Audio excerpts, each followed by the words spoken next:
Hey everybody, so today we're going to talk about factoring polynomials. Poly meaning many, so I'm just going to kind of highlight that. And we're going to do it by grouping. Grouping means to, put together things that are common, right, in math. So we're going to do a couple examples together, so let's get started. Alright, so we have our first example here. There are 4 different terms. 1, 2, 3, 4. And the first thing we want to check for is, do these 4 have anything in common? A greatest common factor for all 4 of them. So we have 1 to the x to the third, negative 5x squared, plus 3x minus 15. Do they all have an x? No, the last term does not. Can I pull a 3 or 5 out of any of them, or all of them? No. So there's no greatest common factor for all 4. So what we're going to want to do is group them. So I'm going to draw a line right down the middle. And let's focus on the left-hand side. So I have 1x to the third, and I have 5x squared. So let's see if I can pull out an x squared, because it's the smaller exponent. So if I pull that out, I have x squared on the outside, but what I need is a third power, a third degree. So 2 plus what number will give me 3? 2 plus 1, right? I'm going to bring down that negative sign. I have my x squared already, so I just need the 5. So we're going to pause right there on the left, and let's focus on the right. I have a 3x squared, and I have a negative 15. My leading sign for that side is a positive. So I'm going to pull out a positive number. Of the two numbers, if I was to make a little t-chart of all the multiples, I have 1 and 3. For 3 and for 15, I'd have 1 and 15. 2 does not work, but 3 and 5 does. What is the biggest number that they have in common? A 3. So I'm going to pull out that 3. And what does that leave me with? Well, looking at this 3 right here, 3 times 1 is what I need to get that 3 here. But I need an x. They both did not have an x. My sign will come down. For 15, 3 times 5 is what gave me that 15. So here I go. So this x is really to the first power, and technically there's a 1 over here in front of that first x minus 5. So the question now becomes, are these two the same? They are. And that's a good indicator that you did this right. So I'm going to pull that out. X minus 5. That's part of your answer. You need the other factor as well. So let's look at what we had outside. You have an x squared and you have a positive 3. We're going to bring those two together and you are done. Now, if you don't believe me, that's okay, because I'm going to show you how to check your answer. But before I do that, I do want you to know that because it's multiplication, the other way you could write it is x minus 5 times x squared plus 3.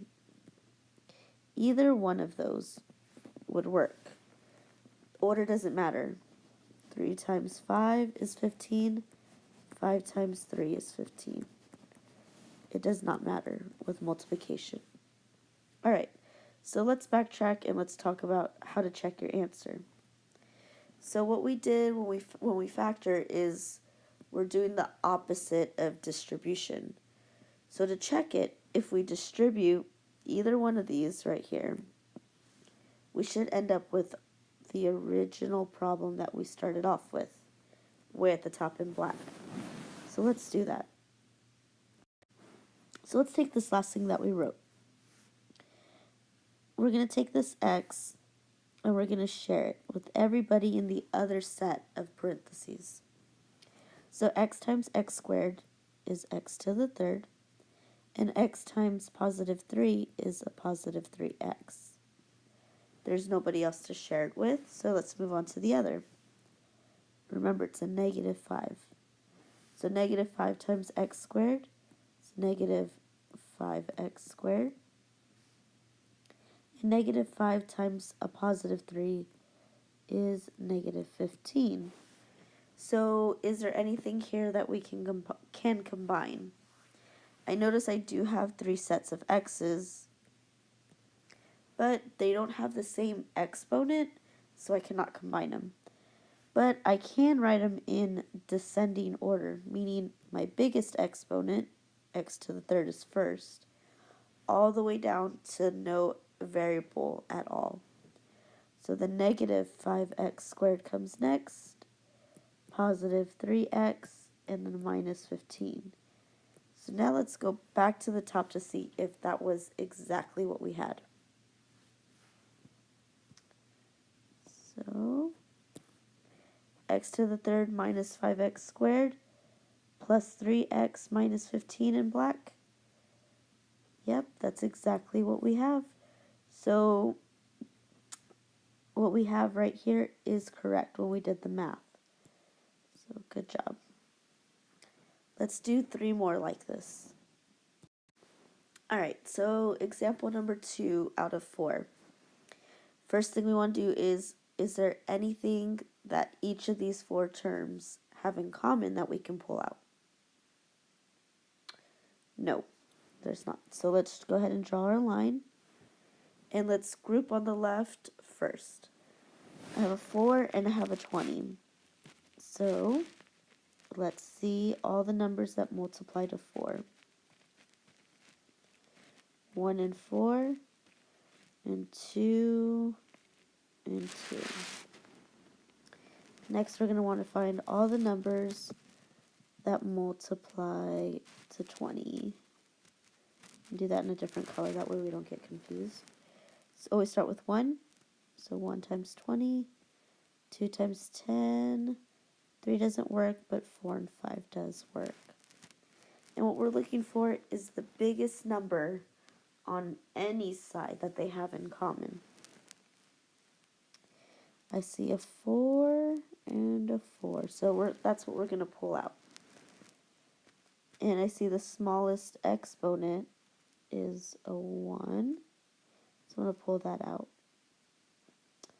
So now we need to figure out what is on the inside after I pull out the GCF on the left. So I have 4x, but what I really need is a 4x squared. So let's put in x. 4x times x, that's 4x squared. My sign comes down. 4 times what number will give me 20? If I look at my t-chart, 4 times 5. And I already have an x, and that's what I need, so I'm good there. So let's pause on the left, and let's look at the right-hand side. I notice I have a negative, so I'm going to need to pull that out. So let's go ahead and do that now. Alright. I notice that both of these have a y, so let's pull that out as well. I pulled out a 3 because that's a smaller number, and the only numbers that go into 3 are multiples of 3 are 1 and 3. And 3 can go into 15. So what does that leave me with? That leaves me with an x here. My minus sign does not come down because I pulled out a negative here from the very beginning. I'm going to have to change my sign because a negative times a positive will give me a negative. So if you need to draw that little triangle, negative, negative, positive, a negative and a positive will give me, when I multiply, will give me a negative answer, which is what I want. And back to our problem, negative 3y times 5 will give me 15y. All right, so let's check our work. Do the two parentheses match? Yep. So let's go ahead and pull that out. And we take what is left and put that together. So we have 4x minus 3y. And that's your final answer. And you know how to check your work based off of that last one, so I'm not going to make you do it for this one. Let's go to the next problem. All right, let's start with the question. Do any of these four terms have any number in common? Easiest way to tell is look at the smallest number. It's a 3. Can 3 go into 6 with the no remainder? It's a whole number? Yes. Can 3 go into 15 with no remainder? Yes. Can 3 go into 30 with no remainder? Yes, you get 10. So because 3 can go into all these numbers, we're going to start off by pulling out the 3. So that leaves me with x to the third minus 2x squared, because 3 times 2 is 6, plus 3 times 5 will give me 15. X minus 3 times 10 will give me that 30. Now we can do exactly what we've been doing. Look at the left, look at the right. Don't worry about this 3 on the outside. We're just going to leave it there, and it's just going to kind of go down to get to our final answer and be a part of that. So ready? Here we go. Smallest exponent on the left is a 2, so let's pull that out. So x squared. The smallest number is a 1, so I'm not going to pull that out. So x squared times x will give me x to the third minus, I have an x squared. I needed an x squared, so I'm good there. I do need that 2, so I'll put that there. X squared times 2 is 2x squared. Other side. The smallest number is a 5. Can 5 go into 10? Yes, so let's pull that out. And it's a positive 5. So 5 times what will give me 5x? X. My sign comes down. 5 times what number will give me 10? 2. So do my two parentheses match up? Yes. X minus 2. And we're going to go ahead and group those two together. So we'll have a positive 5 and an x squared in front. And remember I said that 3 is just going to come on down? There you go. There's your final answer. And if you wanted to check your work, I would distribute this first and get your big polynomial, and then distribute that 3 to everything. All right, let's go to this last example. So problems like this, especially when it comes to grouping, are my more favorite problems because they look kind of complicated because there's no numbers except in that x squared right there. But they're really not, because you don't have to make a table to find all the multiples and then see what's common. Right now, do they all have an x? No. Does every term have an a? No. Does every term have a b? No. So I can't pull anything out of all four. So just like the beginning, I'm going to draw a line straight down. And let's focus on the left. So is there anything in common between the first and the second term? No. So I'm just going to rewrite it with a 1 out front, because 1 times anything is whatever it was. What I mean by that is 1 times 2 is 2. 1 times 100, it's 100. 1 times x squared, x squared. 1 times AB, AB. It doesn't change anything. So now let's go to the left side and let's see what's going on over here. I do notice there's a negative, so I'm definitely going to pull that out, meaning my parentheses is going to have a positive in it. Now looking at the two terms, they do have something in common. They both have an x. So I'm going to pull that out. And when I do that, I will be left with an A and a B. So now let's look at it. Rewrite it, because these do not match at all right now. We're going to regroup this. So I'm going to change colors just so we don't get confused. Because we thought if we drew a line down, we'd be able to pull something out. So now, let's try to see if we can put this x squared with this. And because I'm going to do that, that's going to leave me with the ones that have a b in common together. So let me show you what I mean. I'm going to put the ones that I circled, x squared, and that negative ax together.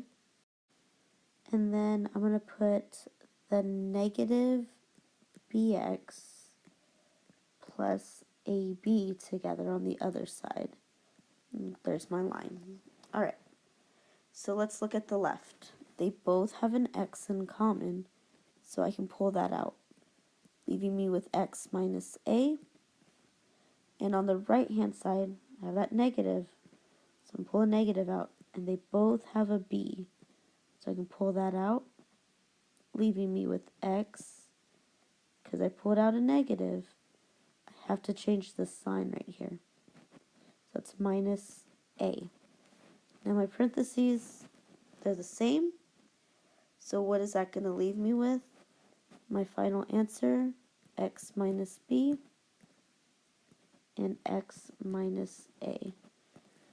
So just because it didn't work the very first time, we're like, we don't give up. We're like, okay, can I combine a different way? So that's why I wanted this to be the very last problem. So what you're going to have, whoops, wrong button, is a problem for yourself to do. So if you need to rewind this to watch it again, go for it.